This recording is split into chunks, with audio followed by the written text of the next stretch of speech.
1306 году Рашид ад-Дин по поручению потомков Хулагахана завершил работу над разделом по истории монголов в историческом труде Джами ат-Таварих. После поражения в войне с тюркскими племенами от монгольских предков осталось лишь 2 мужчин и 2 женщины.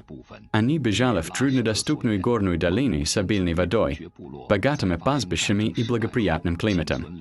Там они жили и размножались на протяжении сотен лет, и их потомков стало много, как звезд. Этот райский уголок, колыбель монгольского племени, назывался Эргенекон. Существовал ли Эргенекон на самом деле в истории монголов? Согласно сокровенному сказанию монголов, предки монголов Бортачина и Хоромарал со своими людьми переправились через внутреннее море Тенгис и в итоге переселились к истокам реки Анон, на гору Бурхан-Халдун. Чтобы понять, что такое Эргенекон, необходимо выяснить, откуда Рашид ад-Дин почерпнул знания о периоде до сокровенного сказания. Известно, что его работу курировали уйгурские чиновники, составлявшие в Монгольской империи костяк учителей монгольских ханов и письменной бюрократии. Хотя точный автор сокровенного сказания монголов неизвестен, его создание тесно связано с уйгуром Тататонги, советника Чингисхана, который научил монголов письму и создал старомонгольское письмо на основе уйгурского. Начинать историю монголов лишь с Тенгиса, как в сокровенном сказании, явно неполно, так как остается загадкой, что было до переправы предков монголов через Тенгис. Большинство историков считают, что монголы происходят от союза племен Дунху. Они были сильнее и богаче хунну в ранний период, требовали дань с хунну, имели бронзовую культуру, занимались скотоводством. Во II веке до нашей эры Дунху потребовали от тогда еще молодого предводителя Шаньюа Хунну Маде уступки земель и дан. Маде сначала уступил, потом собрал силы и разгромил Дунху. Поэтому для целостной картины происхождения монголов необходимо рассмотреть происхождение потомков Хунну, уйгуров и легенду о волчице, прародительнице тюрок. Китайские хроники, описывающие историю происхождения древних тюрок и уйгуров, позволяют сделать удивительное открытие. Это совершенно разное происхождение. Согласно истории династии Чоу, записи о тюрках, тюрки являются ветвью отдельной от Хунну, носят фамилию Ашуна. Образовали отдельное племя, но было разбито соседним государством, которое истребило весь их род. Остался один мальчик лет 10. Воины, видя его малолетство, пожалели убивать, отрубили ему руки и ноги и бросили в травяное болото. Волчица стала кормить его мясом. Когда он вырос, волчица забеременела. Князь Ван того государства, узнав, что мальчик жив, вновь послал воинов убить его.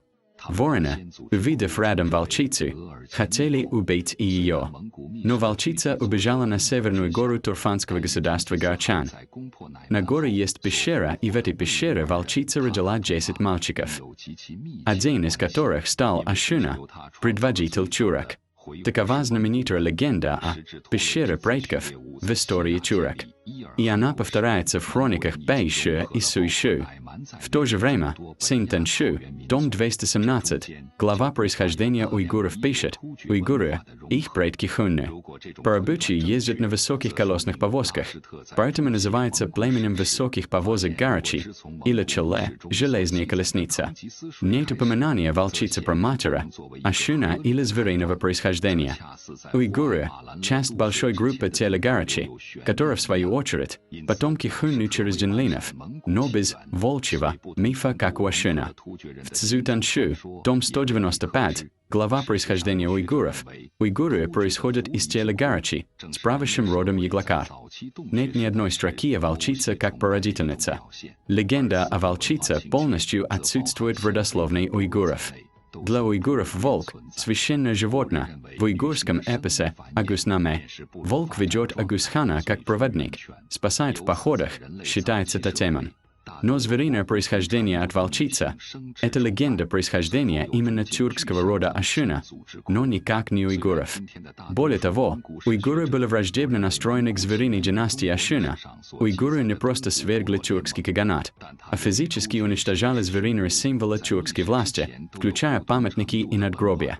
Уйгуры убили последнего наследника рода Ашуна Кулунбега и отправили его голову в империю Тан как трофей. Уйгуры намеренно разрушали тюркские звериные мемориальные комплексы в Архонской долине. Тюркские и монгольские предания говорят, что уйгуры отбивали головы каменным изображением, разбивали статуи, чтобы не допустить возрождения тюркского эла и стереть память о зверином роде Ашина. Это было символическое уничтожение. Тюркские иронические надписи прославляли звериную династию Ашина. Уйгуры вели свой род от Хунну и, придя к власти, стирали звериный род тюрков и обосновали свою легитимность от неба. Поэтому, через 500 лет уйгуры снова легко объединились с монголом Чингисхана и пошли войной на тюрков Хорезма и Дешти и Кыпчак.